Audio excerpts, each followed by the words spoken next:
Katoliko kayo, like me, at nagpaplano kayo ng out-of-the-country summer vacation, maybe panoorin nyo muna itong video na ito dahil baka isa sa mga bansang ito ang pupuntahan nyo kung saan persecuted, discriminated, and restricted ang worship nating mga Catholics. These are the top 10 countries in the world kung saan ang Katoliko ay oppressed simply for believing in Christ and the Church. And you need to watch until top 1 dahil baka hindi nyo alam na bawal pala ang maging Katoliko sa bansang ito.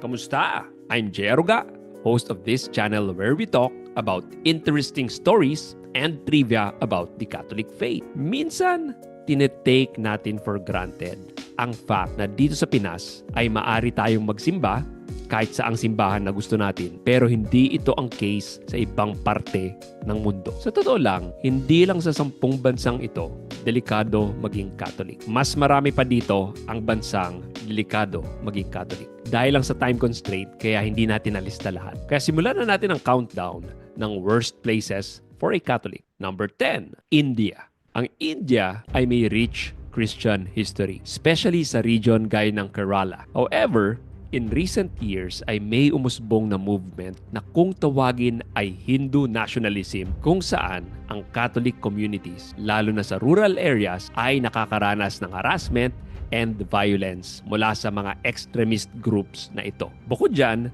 sinusunog din nila ang mga simbahan. At ang mga batas against conversion made it almost impossible to do missionary work. Kaya ipagdasal natin ang mga Christian sa India at hindi lang yan, pati sa lahat ng bansa na i-feature natin dito. Number 9, Nicaragua.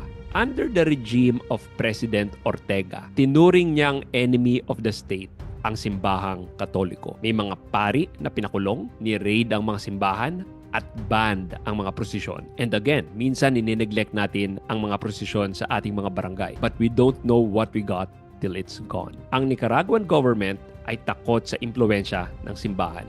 At ito ang reason kung bakit sinasilence nila ito. Talk about cancel culture. Christmas is canceled. No present for anyone. Number 8, yung bansang allegedly sumasakop sa atin, China. At ito ay dahil kinokontrol ng Chinese Communist Party or CCP ang religious life through the state-sanctioned Catholic Patriotic Association. Kaso maraming mga debotong Katoliko na loyal sa Vatican at nag-worship sa mga underground churches. Ang mga pari at bishop na loyal sa Pope ay kinukulong, kung di man ay in constant surveillance. Akala natin walang magbabago kapag nasakop tayo ng China. Isa sa malaking pagbabago ay ang pag-practice ng ating faith life. We don't talk about China, no, no, no. Number 7, Eritrea. Para lang isang imaginary fictional place sa Middle Earth ang pangalan ng bansang ito.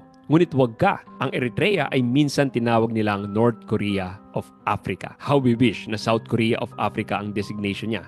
Para infested lang ito ng versions nila ng K-drama at K-pop boy band. Pero hindi. Kontrolado ng pamahalaan ang lahat ng religious activities to a point na pinasara nila ang mga Catholic schools at maging ang mga ospital. And again, ang ilan sa mga pare ay, of course, arrested for speaking out. Marami sa mga diocese ay nag-ooperate in secret sa bansang Eritrea. Number 6, Pakistan. Sa isang bansa na humihingi ng kiss to a certain aakalain mong friendly dito. But no, small minority lang ang Catholics dito. Ngunit araw-araw ay nakakaranas sila ng matinding violence. Binobomba ang mga simbahan, ang mga Kristiyano ay inaatake at ito ay dahil sa blasphemy law sa lugar na yon. Maaari kang kasuhan ng kapitbahay mo ng blasphemy kung makitaan ka ng articles of the Christian faith. The church thrives in Pakistan but under constant threat. At kung mahal mo ang simbahang Katoliko at nais mo pang makapanood ng ganitong mga videos from the Jay Aruga Show channel, please paki-subscribe naman, paki-like na rin at pakipindot ng notification bell. Ang mga bagay na ito ay makatutulong sa pagpapalaganap ng ganitong information sa mas maraming tao para ma-spread pa natin ang word. Let me ask you a question. Isa ka ba sa mga nakatira sa bansang ito? Let me know your experience para maipagdasal ka namin. Maipagdasal ka ng maraming manonood ng The Jay Aruga Show. Okay, let's continue. Itong top 5 na ang next level. Sobrang hirap maging Katoliko sa mga bansang ito. Number 5, Saudi Arabia. Para sa isang bansa na sikat na destination ng mga Pinoy na nais mag-OFW, we'd think na maluwag sila dito. Pero ang totoo niyan, malaki ang sinasacrifice ng mga kababayan natin dito. Sinasacrifice nila ang makapanampalataya ng Malaya. Walang Catholic Church sa Saudi. Bawal din magmisa dito publicly. Kaya mahirap tumanggap ng sacraments dito. Ang conversion from Islam to Christianity is illegal and punishable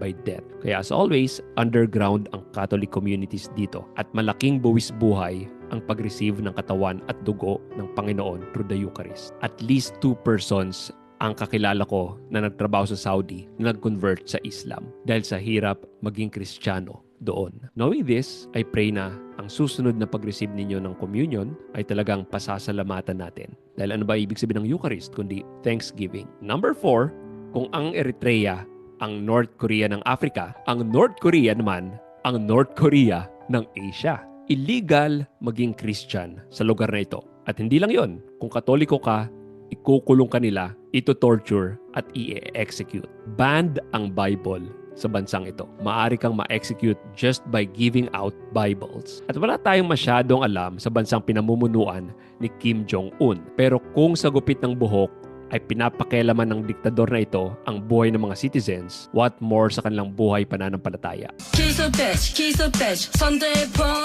Number 3, Somalia. Virtually walang public Catholics sa Somalia. Ang terrorist group na mismo na kung tawagin ay Al-Shabaab, hindi ito Al-Kebab. Ang Al-Shabaab ang nag-declare ng war on Christianity.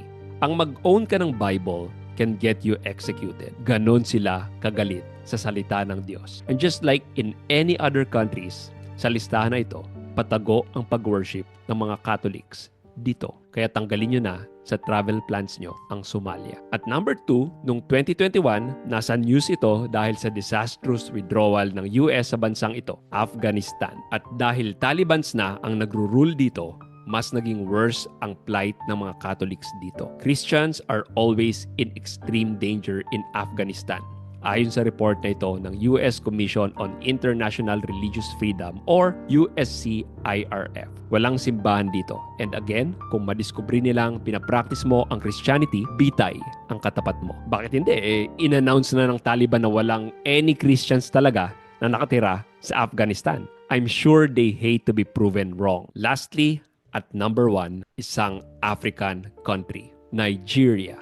May mga millions of faithful Catholics sa Nigeria. Sounds good, di ba? Compared sa ibang bansa sa listahan natin, bakit kaya delikado maging Catholic dito? It is because sa bansang ito, sila ang may highest death toll for Christians worldwide. Mga radical groups gaya ng Boko Haram and Fulani extremists attack the churches regularly. Nangingidnap sila ng pare at minamassacre nila ang entire villages. Kaya kung ayon kay Tertullian, the blood of the martyrs is the seed of the church. Sobrang fertile na siguro ng ground ng Catholic Church sa Nigeria. Kaya again, ipagdasal natin ang mga Christians all over the world who face persecution. Ang mga woke left, sasabihin nila na bad guys ang Christians at ang LGBTQ+ people ang pinaka-oppressed demographic all over the world. But that can't be further from the truth. Christians pa rin talaga ang pinaka-persecuted all over the world. At kung feeling nyo medyo negative ang topic natin today, para hindi naman ako mag-leave ng bad taste sa minds nyo, panoorin nyo na lang itong video na ito na ginawa ko. Top 10 most devoted Catholic countries in the world. Ito yung mga bansa na may highest percentage of Catholics. Mapapanood nyo ito in the video right here.